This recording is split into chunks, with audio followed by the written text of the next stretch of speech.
Just getting back to ECW for a second, if I could rewind. Sure. Blue World Order, like the BWO. Obviously, when you first got in, the NWO didn't quite kick off yet. Now it's kicking off. Now it's kicking ass. When does the BWO kind of become like a thought in your head, or maybe Stevie's head, or Nova, and like, let's put us three together. We're a part of Raven's nest, if you will, the group with Raven. But it's like, when do we decide that we're going to do the BWO? It just seemed like the natural evolution of what we were doing at the time. Me and Stevie were doing parodies. We were, excuse me. We initially started doing parodies with, we were the fabulous ones, and then I was doing a parody of Blue Dust. I was doing a parody of Colonel the Beers.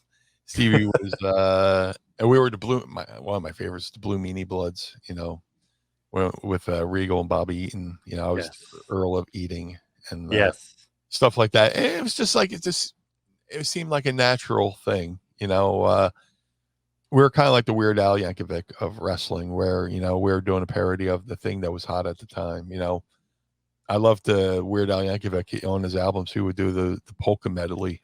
If he didn't do a full parody of the song, he would work in bits and pieces of songs into a polka medley. So when we're doing all these parodies, it just made sense. What's the hottest thing in wrestling at the time? New World Order. And over the years, I always told the story how I thought of it, but then I was reminded, Bubba Ray Dudley kind of approached us too. It's like, these guys got to do the BWO. It just came down to the name. You should be the New Blue World. I was like, nah, just Blue World Order. And I remember one time I was just randomly talking to Al Snow. He was in WWE at the time, and I was telling him, we're just bullshitting. It's like, yeah, we're thinking about doing a parody to, the New World Order, and call it the Blue World Order instead of the bad guy. I'm the blue guy, and all that stuff. And like ideas I was thinking of, and telling Al, he was popping for. I was like, well, maybe we're onto something here, and brought it to Raven. I talked to Stevie. Stevie talked to Raven. We both talked to Raven. This is a matter of I went out, got the shirts made. Then November to Remember '96, 1 year after I debuted, we debuted the BWO.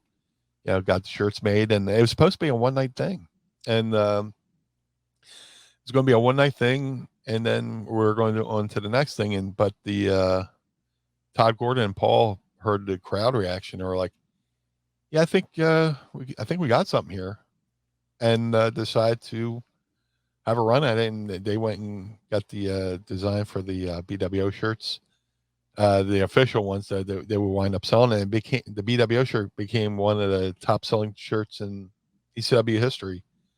And I would talk to the merchandise girl at the end of the night. She's like, yeah, we sold like 200 a night, something like that. Wow. It's crazy. I didn't see a dime of it, but I didn't give a shit. I was in the business a year and a half, when ECW found me, and then, BWO comes in 2.5 years into my career.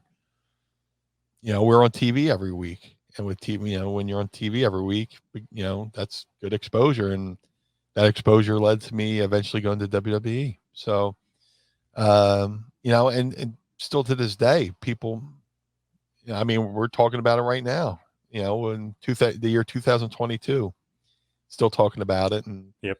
It's one of my, one of my proud moments. Thank you for watching the Hannibal TV.